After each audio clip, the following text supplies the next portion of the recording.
jump into picks and bans. Immediately Gullborg, with Koi being on the blue side, they are fighting for a win. If Koi secure it, they will be in the top 8 and the group stage. For BDS, if they win, they will be top 4 and guarantee Pool 1 or Pool 2 going to group stage. What do you want to see from draft? What champions do you want to see bans? Yes, I think specifically from the draft side, we've already seen 2 different champions be heavily prioritized from the side of BDS, which of course quite often is that Jinx and Seri. BDS very traditional in their drafting style as well. In the first 3 picks, they'll usually go for an AD carry, a jungler, and a support on 3 to get the best counter matchup as possible. But just going into comp, he usually gets the Caitlyn ban against him, something I'm looking to see as well, going up against him. And he is standard on red side, and maybe you're looking for a Rakan ban as well. I mean, Trimby even dressed up in it, going to the stage. So, it was so great. I also love the fact that for Koi to actually do a little bit of a hype intro and walk-in, it's against a team that's made a name for themselves this year on the performance side, both on and off the Rift. I think yesterday, I have to give some kudos. Backstage, I thought BDS were going to lose that game to Vitality, and the prediction before the game from you, Gullborg, was that they were going to win. Voted in Crowny, voted on BDS, and they bounced back in dramatic fashion. A large part of it was because of that AD roll, and you can see Caitlyn removed, Xayah removed, no surprises there. But the Zeri is still open, one of those priority picks. Gragas is something I'm looking at. We saw the Ashe just pop up as well. That's kind of fallen lower down the priority list, though. Yeah, so it's because of the fact that you saw Heimerdinger as well, so it's more like a reaction, a butterfly effect, if you will, of it. Olaf comes out as well, so Sigenda could look for something like a Gnar specifically, going back up against Adam. It kind of speaks to the fact that you're either afraid of Adam third picking it on 3, or you have a top laner already prepared that you want to get in the first rotation. Well, of course, in terms of those top laners, Shigenda's played 3 champions all spring in his 7 games. Gnar, Jason, Cassante. Adam, on the other hand, has played a different champion in every single game. Gnar's removed from the pool, so for those priority picks, where did they go? As you mentioned, Gragas is open available. Sejuani, something we've seen. Malrang's played that twice already. Shea's got 3 under his belt. Vi open and available. So a little bit more like targeted banning here in phase 1. Yeah. Teams taking their time. So if this Vi's locked in, no surprise, a little bit of a denial from Sheo. Yeah, it is. Sheo has been one of those who's been super happy to be a more supportive jungler as well. Wouldn't surprise me if we just saw response coming through where you just go for either the Seri with the Lulu on 3, or just, well, as I've already talked about earlier, Varus being up and available, something that we could see from Crowny too. Sejuani, still a possibility. Yeah. Still something Sheo could be active with as well. There is an outlier in the top lane, but it would be one of the first times that we would see Adam go for his top laner. All of Spring specifically, they have not picked a solo laner before they headed into the second ban phase. Every single game. Every single game in Spring. I mean, that is a great trend. And there it is. And look, that's exactly anticipated. I do think, though, for a team like BDS, they have found a style that works for them, and they have found success. I mean, this Zeri, 3 games for Crowny, won 2 of them. The Sejuani, 3 games for Sheo, won 2 of them as well. And for comp, when we look down the list, Zeri, Kai'Sa, Lucian Draven, Kalista are the champions he's played this spring. And as we have mentioned several times, Varus, one of those champions you can always dip back into, and it will be secured this time around. Yeah, it's really interesting. I think, oh, the Ashe, you mentioned it earlier as well, Trevor, actually coming out. And this is something you can pivot into if you're expecting an Enchanter to come through on 3. But BDS having the adaptation, it's not the first time they've decided to say, you know what, we're not going to pick an Enchanter with the Seri. We're going to go for something with Engage. We saw it with the Blitzcrank earlier. It's going to be the Nautilus this time around. But the Varus was very interesting. It's something that we've seen banned against Comp and Crowny specifically without having seen them played it too much. So maybe something of Scrim bleeding through into some of the official games. I mean, look, that Nautilus has only been played once by Labrov and BDS this spring. However, it is his 3rd most played champion. 10% of all of Labrov's games ever as a professional player are on Nautilus, 22 of his 200. So a lot of comfort on that, and obviously into the low mobility champions of Ashe and Varus. If he's able to land that hook, there's a lot of damage to follow it up. But man, he's going to get bullied in those early levels. And look at the phase 2 bans here. Darius removed from Adam, Twist of Fate removed from Larson. We're going to see what BDS remove next. Yeah, as BDS here, I think you just get rid of some of the mid laners. We saw Larson actually be really good at bridging some of the pressure he got through mid into the side lane on that Twisted Fate. Jay's one of the flex picks you have. And I think what could be really safe for BDS here is just that you can lock in an Asir, you can get that blind pick going into Larson, and save that last pick for Adam on the 5th pick. What will the answer be? Will Adam run something new, run his 2nd champion? I mean, Nuke, when we do look down his champions throughout the spring splits, a little bit leaning towards those control majors. You've got the Gragas, the Azir, the Victor. He does have a Cassio and a Carly games under his belt. Silas will be removed from the pool. And one would assume Are you going to give that counter pick to Adam potentially? It's something we've seen a whole lot. See what Shigenda's going to run in the top lane. But I think Shigenda leaning a little bit more towards those tanks with Jace banned away from him, as well as the fact Nara is removed from the pool. The only other option that he has played is Cassante, at least this spring. Yeah, and SC on 4, I think it just makes the most sense here. Team BDS, they're so fundamental. They have their fundamental in checks when it comes to the drafting, when it comes to the gameplay, specifically in the early game as well. So it just makes sense. No, not again. We're back to Corki here. Out of nowhere, Larson bringing in the Corki. When's the last time we've seen a champion like this, Trevor? You would probably know. Renekton comes through from Shigenda as well. And now last pick available for Adam, who's not been afraid to go into a more, well, selfless role as well. We've seen him on the Sion. We've seen him on the Malphite. And he could run it back going into a composition that already has quite a bit of squishies when you look at the fact that there's a Corki, there's an Ashe, there's a Varus, something that's very easy to blow up if you get the engage and has the reliable follow-up. Oh my word. I literally, GB, it's so good to cast you because you know what my brain works like. As soon as you asked me when the last time we saw Corki and Azir was, I was on the production line to our stats team. So I'll get you the exact time and date as soon as they come back to me. The final lock-in is going to be that Malphite. When I think about an Ashe, a Varus, and a Corki without W, and I see a Malphite and a Nautilus and a Sejuani, I start to clench just a little bit because there are a lot of engaged tools that if BDS can execute, they can blow up some of those damage dealers. Yeah, and I think we're going to be looking at an early game that's going to be very bot lane centric. Whenever we see the double range bot laners come through with a Varus and with an AD carry like Ashe, it draws the attention of the junglers, it draws the attention of the mid laners, and top lane kind of just becomes an island instead. Now for Shigenda as well, second time in a row he plays into a Malphite. Yesterday it was Odo. They were able to claw back from that one, but he did not have a good time against it. Not at all. And of course for BDS, if they win this game, they secure top 4. If Koi win this game, they manage to secure top 8. I saw a very quick glimpse of some of the best VCT casters in the world joining us here in the LEC studio. Thank you so much for being here. Thank you so much for joining us. Berlin, we're about to hit Summoner's Rift here. The stakes are particularly high. And I think for both of these teams, and I think especially for Koi, they want to pick up that win. They want to make it into group stage, guarantee it. Don't be in the race to the bottom. We'll find out who wins as soon as we load the Rift.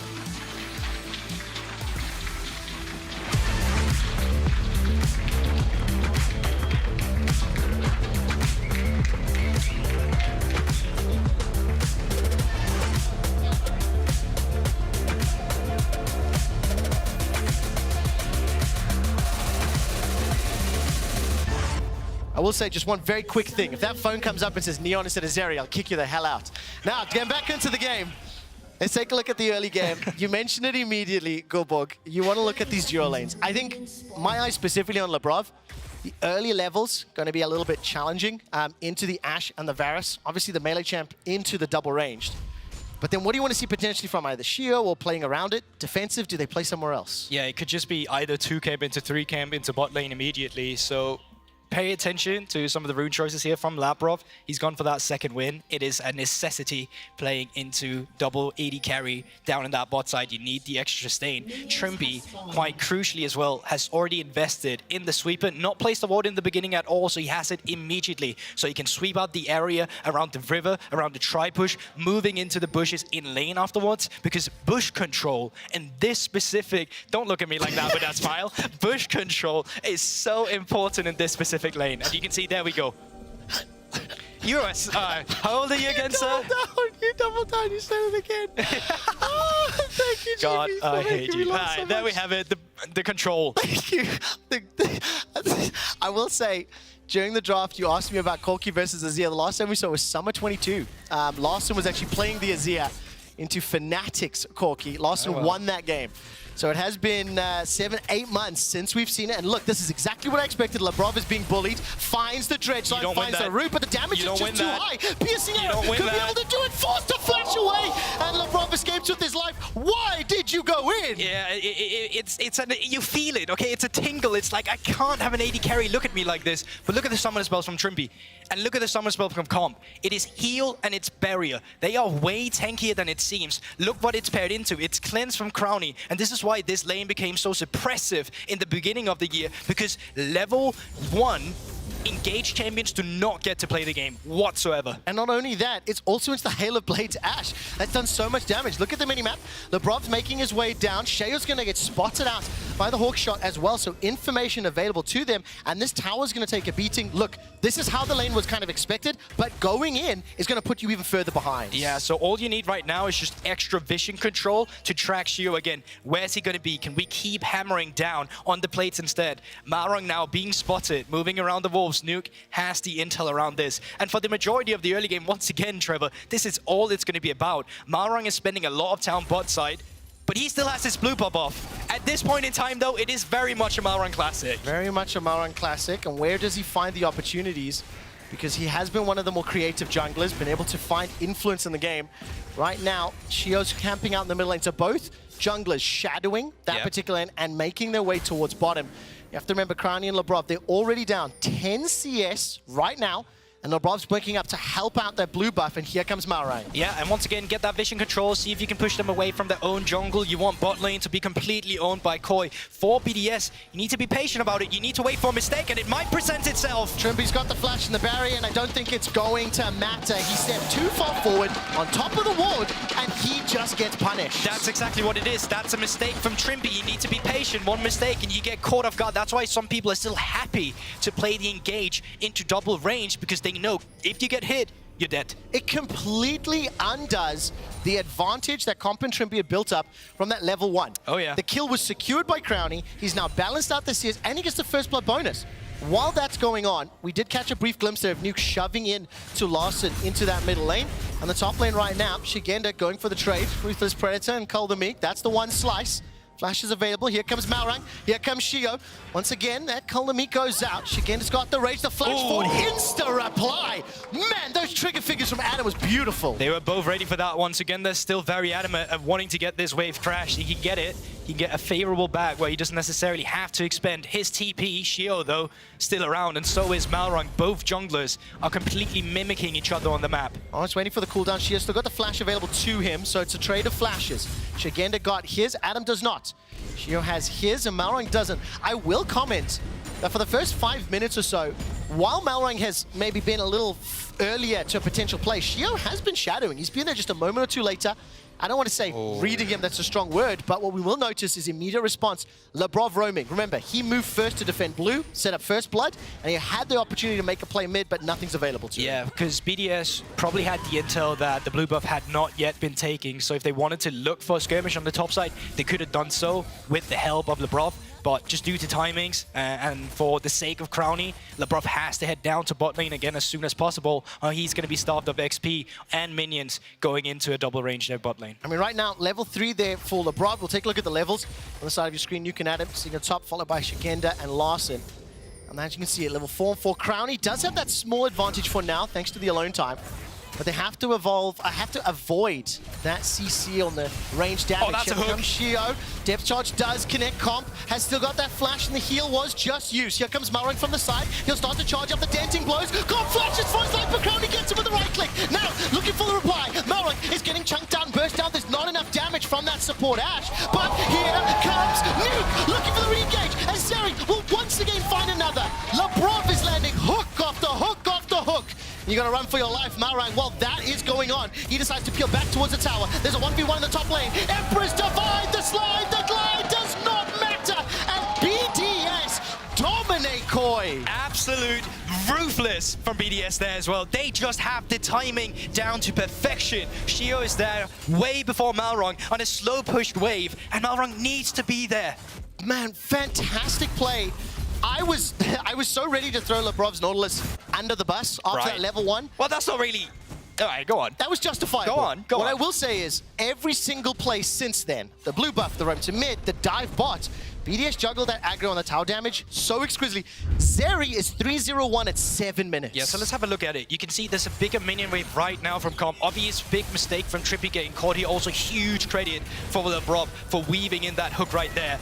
But when you have this bot lane, there needs to be a support for your jungler to push it in. And that's why I called it out in the early game already. This entire early game is going to be bot-centric. Your entire game plan is going to come down to how is this bot lane going to work. So already now, you can imagine it's quite disastrous for Koi that the bot lane is looking like this. I completely agree. There's not many other words I can use. I want to see how early Crownie gets his Mythic up for. And despite the setup here, Malrang just couldn't do anything. So many minions. Nuke gets out of range, so he's got the assist. Sheo, 100% kill participation, along with Crownie and LeBron. I may not have a lot of time to look at these numbers, so quickly run through them, because coming into the game, we wanted to look at Comp and Crownie, and look, this is where all the focus has been. There's going to be another dive. Might be. It is spotted out on the vision control here. You can see Nuke and Sheo down here as well. Summoner spells up for Trimby, not for Comp though. Dredgeline hooks once It's again. over. Comp is dead. Absolutely no way around it. The 4th kill secured.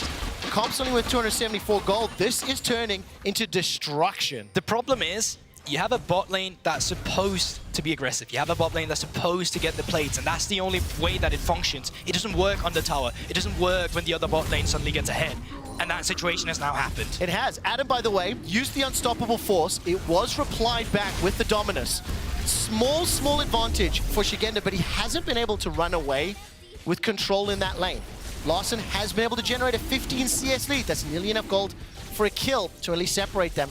But I think for Koi, the gigantic disparity in bottom lane, 1,500 gold up for Crownie, is going to be problematic, and I will bring those stats up once again because Crownie has just been fantastic. GD at 15th, 3rd in the league, CSD 1st in the league, K+A 4th in the league, 4%, the amount of time he plays aggro in the face of his enemy, the highest in the league.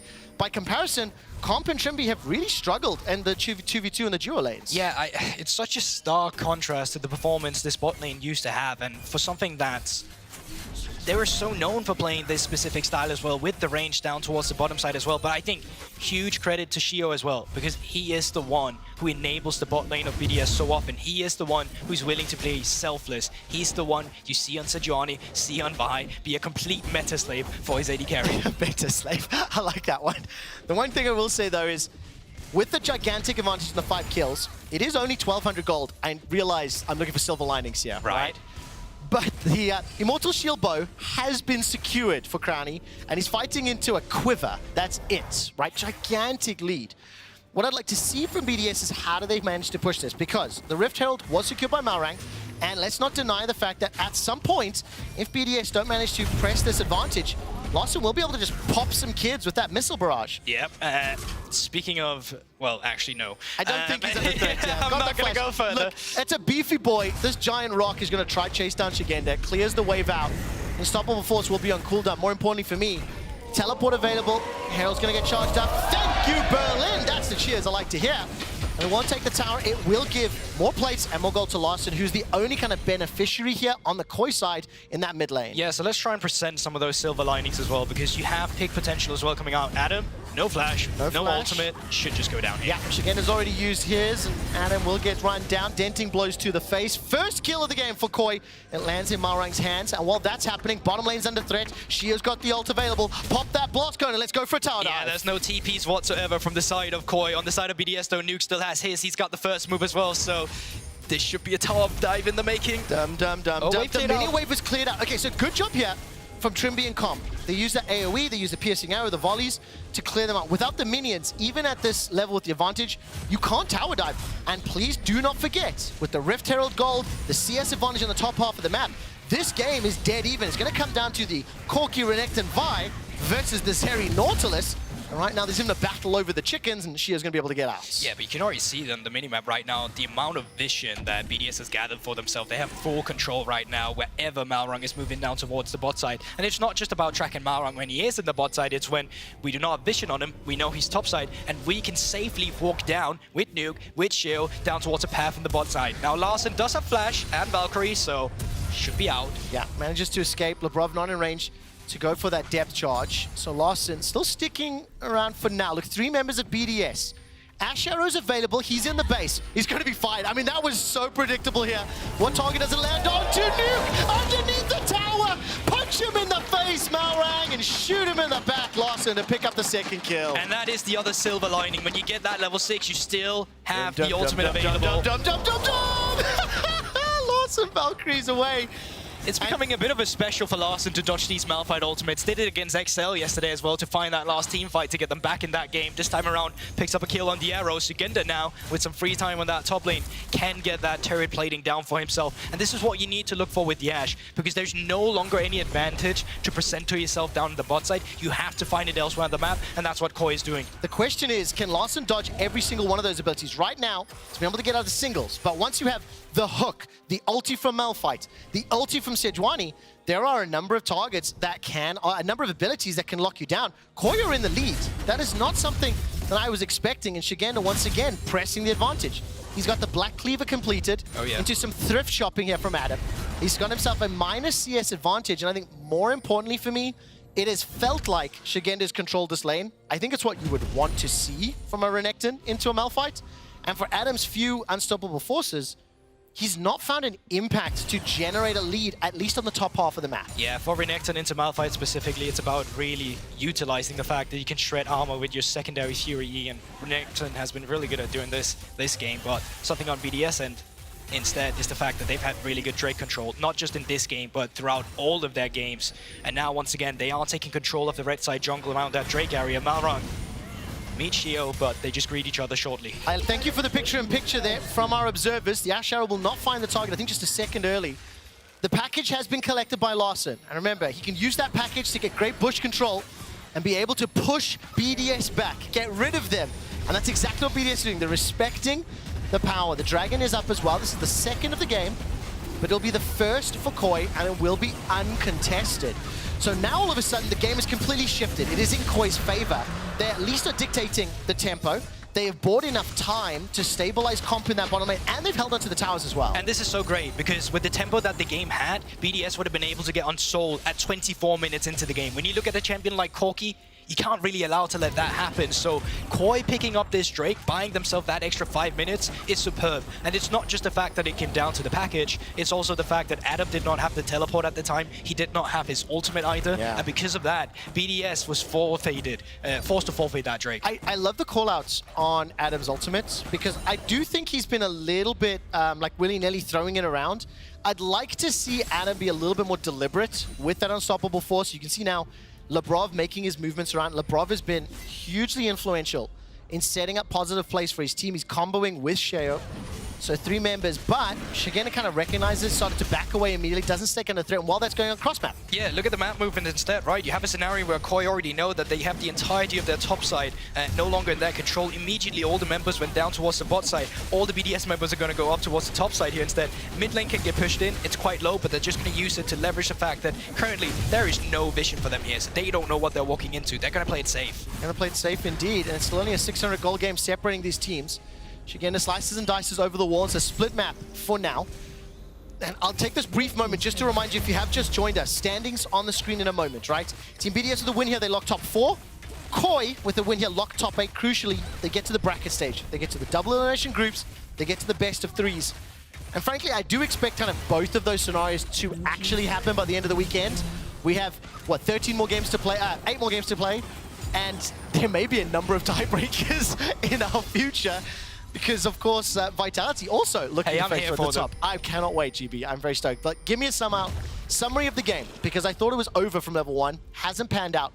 As we're now moving into a little bit of an open map, 1 tower down, how do you like both of these teams' kind of scaling options and, let's say, mid-game skirmishing and team fights? Yeah, for sure. Like, top side of the map, or at least Larssen, will continue to have that scaling aspect and will be super scary in later team fighters when he has that package available to him. But I think the all-out team fight, when it happens, if Koi is not playing around their CC and the poke from Larssen, they're going to be struggling because they're playing into so much hard engage. You see the Nautilus ultimate, you're scared. You see the Sejuani ultimate, you might be scared. You see the Malphite ultimate, you might be scared. If this CC is not dodged, it's going to be super difficult for you to play it. I mean, that's the whole thing, right? Execution on kind of both sides. I want to also keep close eyes on the flashes, summoner spells, because I do think that flash heal, flash barrier, very important. Those low mobility ADCs. Adam's going to hop over the wall. The giant blast cones thanks to the Chemtech Rift, and support coming from Lebrov, support coming from Sheo. I don't think they want to dive the Renekton. Instead, take the second tower here for BDS. That will be traded by Koi in the top lane. I like seeing the cross maps. There's a level of coordination and communication from both teams that is working out. That's the reason why the game feels kind of slowed down at this point in time, at least in contrast to what we saw in the early game. Because Koi is just really good at cross-mapping. They're not handshaking any of the players. Instead, they're trying to look for something else where on the map where they know the members are not. So they're gathering what they can, and they're keeping the gold lead completely even. That just means we're going to have very, very spicy team fights. Both teams have kind of slowed the pace down. And we're 90 seconds away from the next Drake. So, Gulborg, look at the mini-map for me. Let's look at vision. We were just practice casting the previous game and felt some of the vision could have been a little better. How do you feel about the setup right now with a minute 20 to go? And it looks to me at least like BDS making the first move. Observers even zooming out to highlight the wards. I mean, this is very neutral vision right now. You can see Labrov is actually in a position where he just dropped all his wards. He's going to now reset 1 minute before the Drake, and then he's going to deploy new wards. It's something a lot of support players will do, where they will just have a reset, just to put the wards down, and immediately reset after again, just to make sure that their vision control would be there. Because it becomes a bit of a ping pong, then enemy support comes in and sweep. Now you need wards again, so it's just to be ready for it. So that initial vision control you were talking about, Trevor, it's only going to start to come down on this reset, and you can see it. BDS is coming out of the base, Koi is coming out of the base, and they're going to both be fighting for it. I'm so glad you're here to cover for me. One thing I will say though is 2 teleports on the side of Koi. So Larson, level 13, got an advantage over Nuke in that regard. He's pushing the top wave, shoving it in. BDS will at least step in, clear out the control ward, and we will be setting up for an engage. Both teams with 1 dragon, so this is not exactly the make or break Drake for the fight.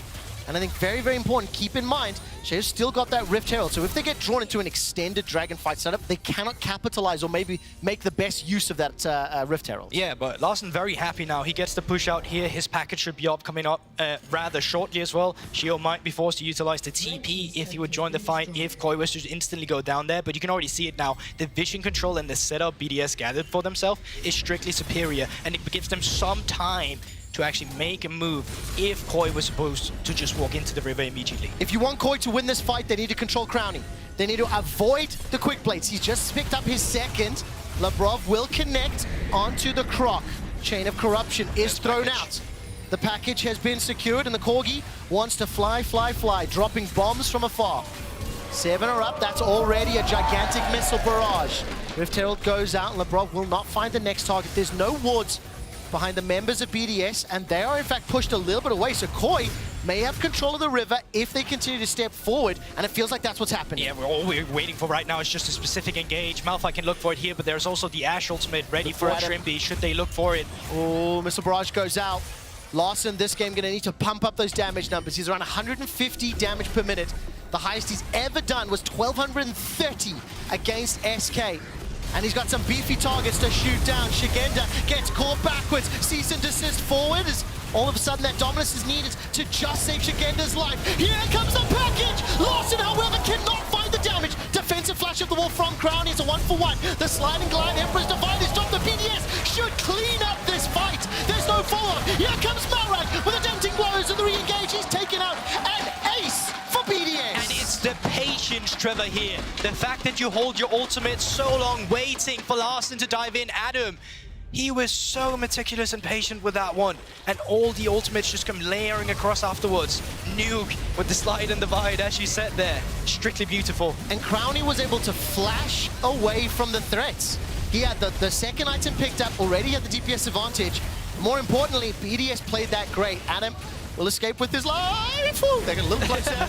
As the Baron is secured, all 5 members for BDS. It's a minor gold lead, but it's a much bigger control Let's impact. have a look at it again, because this is something that's been the bane of BDS. So many times they've dropped their games at a Drake specifically. This time around, though, they're doing a very good job at keeping the fight completely split up. Shio drops his ultimate immediately of the fight, and this is where it looks like a good fight for Koi. Larson sees his moment to get in there. You can already see the low HP bars as well. But Nuke as well, he sees his moment and he seizes it, and it's just that easy afterwards. Also, you can see the long-range engage from the Corki from the Vi. It just took too long from Ashe and Varus to get up. I think the piercing arrow was flashed away from by Crownie. I don't think it would have killed him, but it would have put him low enough that would have been significantly hard. And look at that. Nuke and Crownie doing all the damage they need. So BDS get the Baron. They now can control the lanes. Remember, it's still only 2 towers apiece. And Adam will at least get jumped on. Gets stunned in place, but this is a beefy rock. gets himself a mud slap to the face, and BDS just take a tower completely for free. Yeah, I don't know. He's just a wall there, taking punches as he will. And now bot side is being pushed in. You can put in mid lane at the same time. You're just playing on 2 lanes. Larson is doing a good job at the top side to try and get something back for his team. But it's really difficult. You can only get so much. He gets to tier 2. What's the cost on the other side of the map? Well, it's the turret in the bot side and the inhibitor. Adam can push in the next mid lane wave. The rest of the team from BDS can look towards the Drake as well. The pressure is just immense with this Baron. Really, really well played. I want to call back to the fact that it was crucial for Adam and Shio to use those ultimates well, synchronize them together. They did it at the Dragon fight. They did it when Koi grouped up, and that's what's unlocked. 3 towers, the Baron. I mean, this Rebel Baron power play is huge. Here comes Shio, once again looking for the Crocodile, turns him into a pair of boots. That was just easy and clean.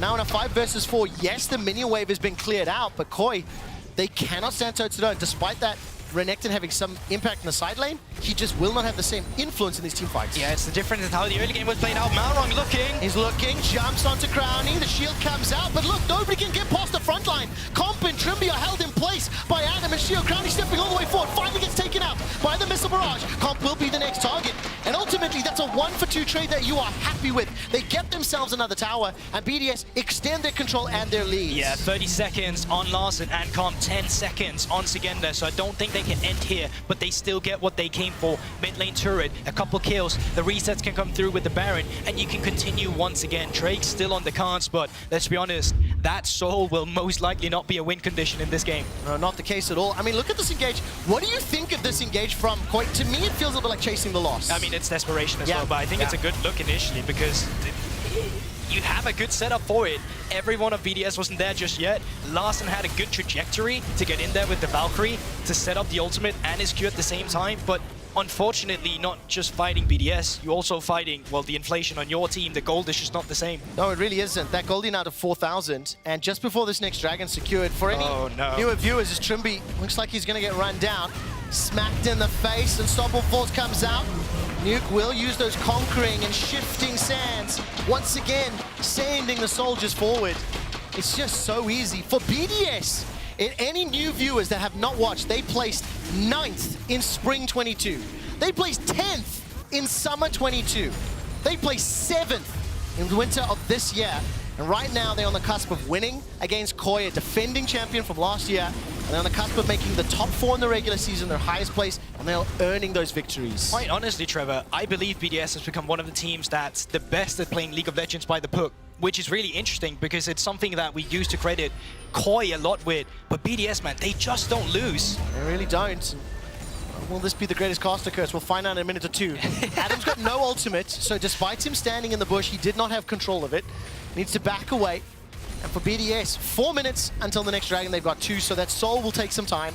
Baron is still 1 minute and 50 away. Yes, there's supers in the bottom lane, but if I am going to put my Hopium hat on, Koi have some time to play with, but they cannot keep conceding. They cannot be disengaged on those fights. I give you precisely. They have 1 minute and 30 seconds to play with. Next they Baron. need to respond to that Baron. If that Barons go over to BDS, they lose no members. The siege is just going to be too easy. You're going to find a team fight at the Nexus. They're going to lose, and the game is over. That Baron is pivotal. I mean, look at all the itemization here, all right? So you got 2 items on the side of Crownie into 3, sorry, 2 for Comp onto 3 on the side of Crownie. The only advantage for Koi is these 3 items for Corki. 2,000 gold up. He needs time to get those missile barrages out, and the production team has thrown up the total damage this game. I think it's a little unfair here as Adam's kind of just face-slapping a crocodile for 20-odd minutes. But crucially, for Larson, he needs to find impact on the rockets. He needs time to have that work, similar to Varus. Yeah, but also speaking of time, you can already see now Stopwatch being picked up by Nuke and by Crownie as well. So even when you go for these team fights, even when you're looking for the pick potential, when Malrang is diving in, that's a buy. You usually want to look for the AD. You usually want to look for the mid laner. That's going to be very difficult now. And that's where I think we do go back to draft, and I think maybe could have had a few more questions, like how do you follow a Vi and a Renekton when you're an Ashe and a Varus? I think maybe the idea would have been use the Ashe Arrows to set up more picks, but Trimby never got a chance to. BDS strangled the life out of the bottom lane, and once they opened up that tower, BDS have been very, very proactive. Lebrov has spent so much time roaming around this game, and that's why they've got 7 towers. That's why we're 10 seconds from Baron. There's not a lot of vision set up, but Larson's going to start backing. I can't see if the package is available to him. But we're getting it set up. There we go. Thank you very much. Doggy Biscuits acquired. One more fight. This could be do or die for the Fishy Boys. Yeah, so you at least have the Hawk Shot to give you some vision here. You don't need the blue trinket. They tried to duo start it, but with the package coming about, you're not going to split yourself up immediately. You still win in an all-out fight. So remember from Koi, if they can find the pick, if they can find the poke, that's what they're looking for. Flashes for everybody but LeBron. Adam is stepping forward, waiting to pull the trigger, looking for a target. They've managed to catch out Larson. Enchanted Crystal are bought enough time. That means Adam can't throw it down. Shigenda throws in the Dominus and forced to run for his life. That's Malrang caught out. Shio zoning away the rest. The Empress Defy throws the Crocodile, as well as fight to the side. Shigenda's going to use his stopwatch. Beautifully played from BDS. The patience was great. And as Lebrov chases down Trimby, another dredge line secures the kill. Absolutely no chance for Koi. Yeah, I mean, what can they do as well, right? They fell so far behind with that AD carry and their support pick that, yes, they even out the gold with their mid laner in Larson, but in the compositional vision of this game, it's just not going to matter. There's so much easier execution on BDS, so when the team fight starts, you can see it. Larson's poke was minuscule. The team fighting, when it started, it just got hammered home for BDS. And I mean, that could have gone even worse if the Enchanted Crystal didn't stop the follow-up engage. Look at this, yeah, as soon as BDS step forward, Koi are just trapped. There's too much AoE CC to worry about. Yeah, and also the fact that Larson has to use his ultimate as a disengage, just getting the hell out of there. Sugenda wants to be part of the action, but he's still just a Crocodile that barely got CC to get in on the back line. All that Koi is left doing is hitting front lines, and it don't matter. It really doesn't. Yesterday, BDS took down Vitality. Vitality, one of the teams that was favored to make it to finals. Koi, formerly Rogue, they won Summer last year, and they're on the verge of losing to BDS. BDS will take sole control of first place at 6-2 if they close this out. They're guaranteed top 4, and this is one of the youngest teams here in the LEC. The real question is, can they keep this up in best of 3s? That's what we need to keep our eyes on, because we know they're going. The question is, how high will their seeding be? And it feels inevitable to me that they're going to knock this Nexus over. It's a very real question as well to have, because we saw the same signs of life from them last winter split, and they faltered in the group stages, not moving forward towards the playoffs. But this time around, though, they just seem even better. They are by a good margin, one of the best teams we have in the LEC. Adam's going to engage, just knocks up Malrang. There goes Crown, he throws down the ulti. Shigenda's forced to run for his life. This Crocodile does not have the HP or the armor to stand toe-to-toe. The inhibitor was secured in the bottom lane. The waves are pushed into the middle lane, and for BDS, they've got themselves a third dragon to secure. You said it about 10 minutes ago, Gulborg. This is a team that plays League of Legends by the numbers very well. They are not going to stick around more than they need to. Oh, but they catch themselves Larson. He gets rooted in place as well. Not going to be followed up on. Shio's got no ulti to his name. And with Baron and Powered minions, the siege continues. Crowning will use that stopwatch. BDS may want to go for this final push. They can still fall back and play Dragon, play it safe, spend the money they've accrued. 5-1-6 in the top lane, 2-0-10 in the jungle, 3-1-9, 7-1-7, 0-1-2. I mean, every single one of these players is performing fantastically against Koi. Oh, they definitely are. The only one who had a hard time in the laning phase was Adam. But let's be real, he's playing Malphite into Renekton and had Malrang around him as well at times too. Drake comes out, any back timers being stopped? Oh, Shio. Nothing happens. Yeah, it's about sending a message. Yeah, I just thought it was a little win for them. They got it's about sending a message, you know. Dat Ash, yo. Lands ECA. I mean, Trimby is 2 levels down from Lebrov. Yeah. Comp 2 levels down from Crowny. Larson, the only player here on Koi that really had any sort of advantage, but unfortunately the game just fell apart around him. Bottom lane went so poorly that that advantage was pressed everywhere else. And for Koi now, I think they're going to hope for a overstep from BDS. But I don't think it's going to happen. You are very generous here. You are very, very generous. I think even an overextension, it might not even get them what they're looking for. Maybe if they Nexus dive and the Nexus turret is there to help you, you might be looking at something. But there's 2 inhibitors down. You're just waiting for super minions to come in from the mid lane. You're waiting for the super minions to come through from the bot side, and you're playing it patiently. Well, here's Adam. Got the ultimate, no flash. Lebrov will at least buffer the hook to get away to safety. Trimby's used the Enchanted Crystal Arrow, so we're going to be looking for Comp's Chain of Corruption. Shigenda gets pulled forward. The chain starts to split. Adam has still got the Unstoppable Force, uses it defensively.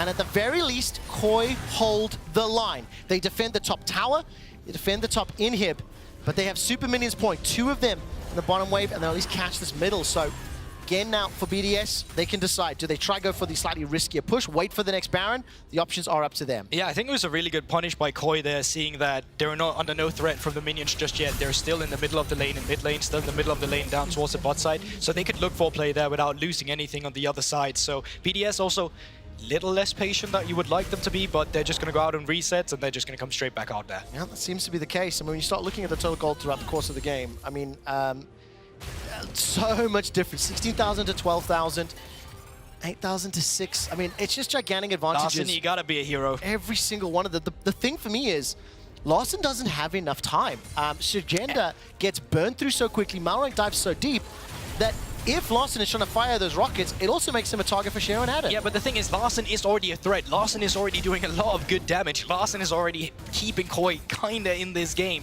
The problem is, there's no follow-up to that. Your ADs are not doing any damage whatsoever, and that's even despite the fact that you have 2 Black Cleavers as well, trying to reduce it. They don't stack, but it's just the fact that you have multiple that can apply it. Trying your best to shred through that front line, trying to stay alive long enough. I will say that at least Comp and Trimby have flashes available for this next fight, but they need a miracle. Crowny is about to hit level 18. He's 17 at the moment. Got himself the GA as well. 4 items completed. And I think this next Baron up in a minute. It feels to me like Team BDS are going to be playing for that one.